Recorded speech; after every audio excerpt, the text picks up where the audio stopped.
नमस्कार। घड़ी में रात के 9 बज चुके हैं और वक्त हो गया है आपके पसंदीदा बुलेटिन प्राइम टाइम एट 9 का, जहां मिलती है आपको प्रदेश की हर ताजा खबर। आप देख रहे हैं बीबीसी राजस्थान और मैं हूं आपके साथ निखिल। चलिए शुरुआत करते हैं आज की सबसे अहम खबरों के साथ। डालते हैं एक नजर आज की सुर्खियों पर। बीकानेर के गजनेर थाना क्षेत्र में हुआ दर्दनाक सड़क हादसा। कोडमदेसर नहर में नहाने के दौरान 2 युवकों की हुई मौत। होली पर निकाली चारभुजा नाथ की भव्य फूलडोल शोभा यात्रा। चांदी के विमान में किया विराजित 100 सालों से चल रही परंपरा। तारानगर में पूर्व नेता प्रतिपक्ष राठौड़ का हुआ अभिनंदन। गौरव पथ को पीडब्ल्यूडी से नगर पालिका में देने पर किया आयोजन। महिलाओं के कपड़े पहन होली खेलने का मजाक पड़ा भारी। राजसमंद के एक गांव में युवकों को ग्रामीणों ने पकड़ा। बीकानेर में प्रेम और सेवा भाव के साथ मनाया होली का उत्सव। नोखा के अपना घर आश्रम में बांटी खुशियां। चूरू जिला कलेक्टर ने सुनी ग्रामीणों की समस्याएं। तारानगर क्षेत्र के मिखाला गांव में हुई जन सुनवाई। भीलवाड़ा पुलिस लाइन में जमकर मनाई गई होली। पुलिस कर्मियों और अधिकारियों ने एक दूसरे को लगाया रंग। तो ये थी आज की बड़ी सुर्खियां। बढ़ते हैं खबरों की पूरी रिपोर्ट की ओर विस्तार से।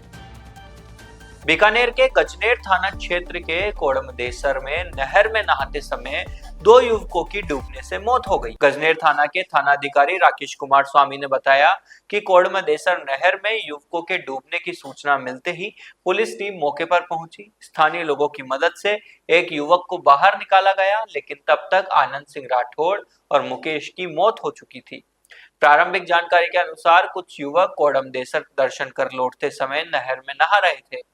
इसी दौरान 3 युवक गहरे पानी में डूबने लगे। साथ आए युवकों ने एक को बचा लिया, जबकि रामपुरा बस्ती निवासी आनंद सिंह राठौड़ और खाजूवाला के चोडा बीड़ी निवासी मुकेश को नहीं बचाया जा सका। दोनों मृतकों के शवों को गजनेर सीएचसी पहुंचाया गया, जहां पोस्टमार्टम की प्रक्रिया जारी। घटना के बाद परिजनों में शोक की लहर है। पुलिस पूरे मामले की जांच में जुटी है और घटना के कारणों को पता लगाने की कोशिश कर रही है। बिजोलिया में होली के मौके पर श्री चारभुजा नाथ की भव्य विशाल फूलडोल शोभा यात्रा निकाली। श्री चारभुजा मंदिर से बैंड बाजों के साथ शुरू हुई शोभा यात्रा में चांदी के विमान में विराजित ठाकुर जी के साथ सैकड़ों की तादाद में मौजूद महिला, पुरुष और युवा भजनों की धुन पर नाचते गाते चारभुजा नाथ के जयकारे लगाते साथ चल रहे थे। शोभा यात्रा में ठाकुर जी के संग गुलाल, अबीर और गुलाब के फूलों से फाग खेलकर भक्त आध्यात्मिक रंग में सराबोर हो गए। गौरतलब है कि फूलडोल शोभा यात्रा का आयोजन पिछले 100 सालों से लगातार किया जा रहा है। शोभा यात्रा में उमड़ा भक्तों का सैलाब देखकर ऐसा लग रहा था कि मानो पूरा शहर होली के रंग में डूब गया हो। शोभा यात्रा में शामिल भक्तों ने जमकर गुलाल उड़ाया और एक दूसरे को होली की शुभकामनाएं दी। शोभा यात्रा का जगह जगह स्वागत किया गया और भक्तों ने पुष्प वर्षा की। शोभा यात्रा के दौरान सुरक्षा के पुख्ता बंदोबस्त किए गए। पुलिस और प्रशासन के अधिकारी शोभा यात्रा के साथ साथ चल रहे थे। शोभा यात्रा के समापन के बाद भक्तों ने श्री चारभुजा नाथ के दर्शन किए और उनके चरणों में पुष्प अर्पित किए। चूरू जिले के तारानगर में पूर्व नेता प्रतिपक्ष राजेंद्र राठौड़ का अभिनंदन किया गया। शहरवासियों ने उन्हें माला व साफा पहनाकर सम्मानित किया। यह आयोजन गौरव पथ को सार्वजनिक निर्माण विभाग से नगर पालिका को सुपुर्द किए जाने पर किया गया था। कार्यक्रम को संबोधित करते हुए राठौड़ ने कहा कि भाजपा सरकार में हर क्षेत्र में विकास के नए नए आयाम स्थापित हो रहे हैं। पूर्व विधानसभा प्रत्याशी एवं भाजपा नेता राकेश जांगीर ने कहा कि गौरव पथ शहर का गौरव और सौंदर्य का प्रतीक है। इसका निर्माण तत्कालीन भाजपा सरकार में नगर पालिका कार्यकाल के दौरान कराने का अवसर उन्हें मिला था। अभिनंदन कार्यक्रम में लोकसभा प्रत्याशी देवेंद्र झाझड़िया, जिला अध्यक्ष बसंत शर्मा, वरिष्ठ भाजपा नेता महावीर पूनिया, पूर्व चेयरमैन जसवंत स्वामी, नगर अध्यक्ष अनूप खंडेलवाल सहित काफी लोग मौजूद रहे। इस अवसर पर उपस्थित लोगों ने एक दूसरे को होली की शुभकामनाएं दी और शहर के विकास के लिए संकल्प लिया। राजसमंद जिले के एक गांव में उस समय हड़कंप मच गया जब महिलाओं के कपड़े पहनकर होली मना रहे कुछ युवकों को ग्रामीणों ने बच्चा चोर होने की शंका में पकड़ लिया। बाद में पुलिस की जांच में सामने आया कि सभी युवक बिहार के रहने वाले हैं और पास की एक फैक्ट्री में काम करते हैं। जानकारी के अनुसार होली के मौके पर कुछ युवक मजाकिया अंदाज में महिलाओं के कपड़े पहनकर होली खेल रहे थे। इसी दौरान ग्रामीणों को उन पर बच्चा चोर होने की शंका हुई और लोगों ने उन्हें पकड़ लिया। घटना की सूचना मिलते ही पुलिस मौके पर पहुंची और युवकों को अपने साथ थाने में ले गई। पुलिस की पूछताछ में सामने आया कि सभी युवक बिहार के रहने वाले मजदूर हैं और पास की फैक्ट्री में काम करते हैं। वे होली के अवसर पर आपस में मजाक और उत्साह के साथ महिलाओं के कपड़े पहनकर होली मना रहे थे। पुलिस ने ग्रामीणों को समझाइश देते हुए स्पष्ट किया कि युवक बच्चा चोर नहीं है, बल्कि त्योहार के दौरान मजाकिया तरीके से होली मना रहे थे। इसके बाद मामला शांत हो गया। मध्य पूर्व में बढ़ते तनाव के बीच दुबई में फंसे बीकानेर शहर के 6 युवा सकुशल अपने घर लौट आए हैं। युवाओं ने जो मंजर बयां किया वह बेहद खौफनाक है। उन्होंने बताया कि कभी खतरनाक मिसाइलें आंखों के सामने गिरती नजर आती थी, तो कभी सिर के ऊपर से गुजरती दिखाई देती थी। रात भर धमाकों की आवाजें सुनाई देती रही, जिससे नींद तक गायब हो गई। इन युवाओं में रवि दुबई में अपने गुरुजी से मिलने और घूमने गया था। अंशुल वहां सीए की नौकरी करता है, जबकि अन्य युवक अलग अलग कंपनियों में कार्यरत थे। राजा ट्रेवल कंपनी संचालित करता था, लेकिन हालात बिगड़ते ही सभी ने अपनी जान को प्राथमिकता देते हुए सब कुछ छोड़कर भारत लौटने का फैसला किया। जानकारी के अनुसार ईरान द्वारा क्षेत्र में बैलिस्टिक मिसाइलें दागे जाने और हालात बिगड़ने के चलते दुबई एयरबेस अस्थायी रूप से बंद कर दिया गया था। आगामी आदेशों तक एयरपोर्ट बंद रहने की सूचना के बीच जो जहां है वहीं रहे जैसे निर्देश भी जारी किए गए थे। स्थिति बिगड़ने पर ये सभी युवा दुबई से निकलकर ओमान होते हुए मस्कट पहुंचे। वहां काफी मशक्कत और इंतजार के बाद उन्हें फ्लाइट मिल सकी। लंबी जद्दोजहद के बाद अब सभी बीकानेर पहुंच चुके हैं और अपने परिवारों से मिलकर राहत की सांस ले रहे हैं। गौरतलब है कि ईरान और इजराइल के बीच युद्ध जैसे हालात बने हुए हैं, जिससे पूरे खाड़ी क्षेत्र में तनाव व्याप्त है।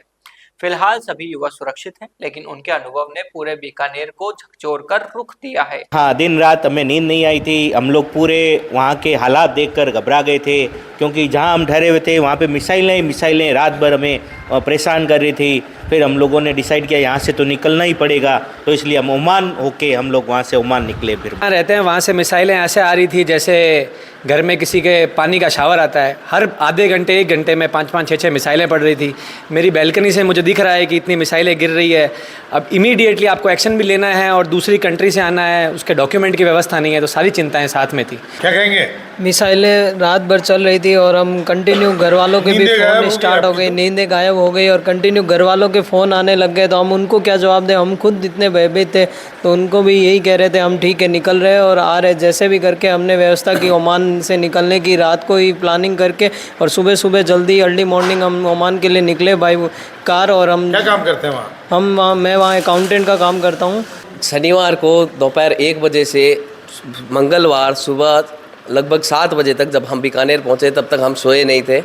हम लोग एक जैसा सब सोच रहे थे कि डॉक्यूमेंट्स भी नहीं है, दूसरी कंट्री में ट्रैवल करना है, एयर स्पेस बंद है, कहीं जिस कंट्री में जा रहे हैं वहाँ पे एयर स्पेस बंद हो गया तो वापस आना भी मुश्किल हो जाएगा। ये सारी चिंताओं को साथ में लेते हुए और घर वालों का आशीर्वाद और गुरु का आशीर्वाद था कि हम लोग सही समय पर हर काम हमारा होता गया। थोड़ा टाइम लगा, थोड़ा सा हेडेक हुआ, थोड़ा सा परेशानी भी हुई। जैसा छोड़ के आ गए, सिर्फ एक लैपटॉप का बैग उठाया था और कुछ भी नहीं लिया, ना कोई कपड़े थे, ना हमारे पास कुछ भी थे, पैसा भी नहीं था। एक कार्ड लिया हुआ था, उसी कार्ड से सब लोग पेमेंट कर रहे थे। एक ही कार्ड था क्योंकि हम ऑफिस में सारा हमारा सामान और रखा हुआ था या पैसे रखे हुए थे लॉकर वॉकर, तो वहाँ जाने का भी हमें टाइम नहीं था क्योंकि हमें डिसीजन तुरंत लेना था। किसी को भी नहीं पता था कि ये क्या होने वाला है, कैसे होगा, क्यों होगा, नहीं पता था। हम लोग तो घर पे बैठे थे, बालकनी से आवाज़ें आने लगी, हम लोग बालकनी में देखे तो हाँ, फिर ये न्यूज़ देखने लगे। न्यूज़ में भयंकर बताए जा रहे थे। फिर हमने आज जब आंखों से देखा तो भयंकर था, इसलिए हाथों हाथ ये प्लानिंग की हम लोग ने कि वहाँ से कैसे भी करके इंडिया ट्रैवल करना है। और एक अच्छी बात यह है, मैं जब इंडिया ट्रैवल करके सुरक्षित इधर पहुँचा, उसके बाद मैंने 150 लोगों को दुबई से इंडिया की तरफ ट्रैवल करवाया है। मैंने खुद ने करवाया है सर। इंडिया पहुंचने के बाद? जी 150 लोगों को मैंने सुरक्षित इंडिया पहुंचवाया है। इससे पहले 3 दिन हम सोए नहीं थे, बिल्कुल भी एकदम नहीं सोए। और यहाँ आने के बाद भी लोगों को इधर परिजन क्या कहते रहे, परिजन क्या सोचते रहे? परिजन सर चिंता, परिवार में आपके? मेरे मदर है, फादर है, दादी जी है, वो सब चिंतित थे, बहुत चिंतित थे। जब उन्होंने हमारे को देखा तो उनका या वीडियो कॉल्स करते रहे वो? वीडियो कॉल भी हर आधे घंटे में, वीडियो कॉलिंग हर आधे घंटे में कॉलिंग थी। तो ऐसे करके हमारा ये जर्नी रहा। और उसके बाद में हमने जैसे हम इधर पहुँचे, उसके बाद दूसरे लोगों को भी हमने सुरक्षित पहुँचाने का काम किया है।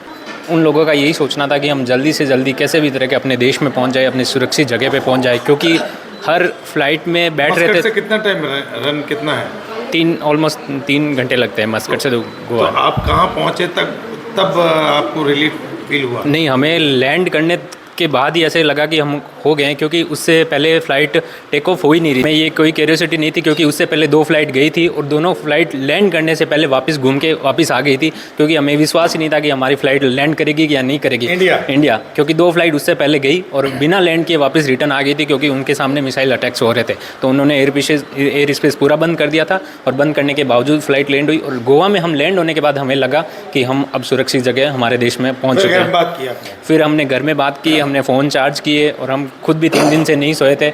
हमारे बॉस ने जो अंशुल चेटिया है वो हमारे बहुत ही सपोर्टिव थे, और रितेश आडा थे, वो उन्होंने मतलब इस परिस्थिति में हमारे साथ साथ उन्होंने हमारी बिल्डिंग से कम 100-200 लोगों को वहाँ से प्लान करवाया कि तुम कैसे भी कैसे, उन छोटे बच्चे थे, प्रेग्नेंट लेडीज़ भी थी। बीकानेर के नोखा स्थित अपना घर आश्रम में होली का पावन पर्व बड़े ही हर्षोल्लास, प्रेम और सेवा भाव के साथ मनाया गया। इस अवसर पर आरएसएस के स्वयंसेवकों द्वारा आश्रम परिसर में एक भव्य एवं आनंदमय होली महोत्सव का आयोजन किया गया, जिसमें आश्रम के समस्त स्टाफ, सेवाभावी कार्यकर्ता, समाज के गणमान्य लोग बड़ी संख्या में उपस्थित रहे। कार्यक्रम की शुरुआत फागण के पारंपरिक गीतों और चंग की मधुर धुनों के साथ हुई। स्वयंसेवकों द्वारा गाए गए फागण गीतों ने पूरे वातावरण को भक्ति और उल्लास से भर दिया। इसके पश्चात आश्रम में निवास कर रहे प्रभु जी के साथ पुष्पों की वर्षा कर उन्हें प्रेम पूर्वक होली खिलाई गई। फूलों की होली और रंगों की बौछार के बीच प्रभु जी के चेहरे पर दिखाई दे रही मुस्कान ने पूरे माहौल को और भी भावुक और आनंदमय बना दिया। इसके बाद डीजे की मधुर धुनों पर आश्रम के स्टाफ, स्वयंसेवकों ने प्रभु जी के नाथ रंगों के बीच नृत्य कर इस पर्व को और अधिक यादगार बना दिया। सभी ने एक दूसरे को गुलाल लगाकर प्रेम, भाईचारे और सद्भाव का संदेश दिया। पूरे कार्यक्रम के दौरान आश्रम परिसर में उत्साह, उमंग और आत्मीयता का अद्भुत वातावरण देखने को मिला। कार्यक्रम के अंत में आश्रम के सचिव सतीश झंवर एवं सभी अतिथियों, स्वयंसेवकों एवं सहयोगियों का स्वागत एवं आभार व्यक्त किया। उन्होंने अपने संबोधन में कहा कि होली का पर्व केवल रंगों का त्योहार नहीं, बल्कि प्रेम, भाईचारे और आपसी सद्भाव का प्रतीक है। उन्होंने सभी को संदेश दिया कि समाज के असहाय और जरूरतमंद लोगों की सेवा करना ही सच्चे अर्थों में मानवता की सेवा है। चूरू जिले के तारानगर में जिला कलेक्टर अभिषेक सुराणा ने ग्राम पंचायत मिखाला में जन सुनवाई की। इस दौरान उन्होंने पंचायत स्तरीय जन सुनवाई में आमजन की समस्याएं सुनी और अधिकारियों को समुचित निस्तारण के निर्देश दिए। जन सुनवाई में आमजन ने अपनी समस्याएं रखी, जिन्हें सुनकर जिला कलेक्टर ने संबंधित अधिकारियों को तुरंत कार्रवाई करने के निर्देश दिए। उन्होंने कहा कि आमजन के परिवारों का प्राथमिकता से निस्तारण होना चाहिए और आमजन को बेहतर सुविधाएं मिलनी चाहिए। इस अवसर पर एसडीएम राजेंद्र कुमार, तहसीलदार हनुमान सिंह सहित सभी विभागों के अधिकारी मौजूद रहे। जिला कलेक्टर ने आंगनबाड़ी केंद्र का भी निरीक्षण किया और वहां की सुविधाओं का जायजा लिया। उन्होंने कहा कि आमजन को सरकारी योजनाओं का लाभ मिलना चाहिए और इसके लिए अधिकारियों को काम करना होगा। भीलवाड़ा पुलिस लाइन में होली के दूसरे दिन पुलिस अधिकारियों और जवानों ने मिलकर होली खेली। इस दौरान जवानों ने एसपी धर्मेंद्र सिंह को कंधों पर उठाकर डीजे की धुन पर डांस किया और एक दूसरे को रंग गुलाल लगाकर होली की बधाई दी। पुलिस लाइन ग्राउंड में आयोजित कार्यक्रम में एसपी धर्मेंद्र सिंह ने जवानों को रंग और गुलाल लगाकर शुभकामनाएं दी और उनके साथ डांस किया। उत्साह के माहौल में जवानों ने उन्हें कंधों पर उठा लिया और गुलाल उड़ाते हुए जमकर नृत्य किया। होली के इस आयोजन में सभी पुलिस अधिकारी और जवान रंगों में सराबोर नजर आए। सीनियर जूनियर का भेद भूलकर सभी ने एक दूसरे को गुलाल लगाया और गले मिलकर होली की शुभकामनाएं दी।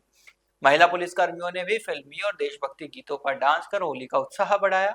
कार्यक्रम में ASP Paras Jain, CO city, CO सदर, कोतवाली, प्रतापनगर, सुभाष नगर और सदर थाना प्रभारी सहित विभिन्न थानों व पुलिस लाइन के जवान मौजूद रहे।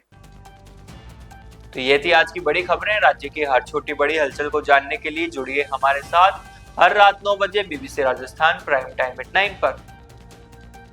अगर आप भी अपने क्षेत्र, संस्था, समाज या संगठन की खबरें हमारे साथ साझा करना चाहते हैं तो हमें संपर्क करें 9414102499 पर।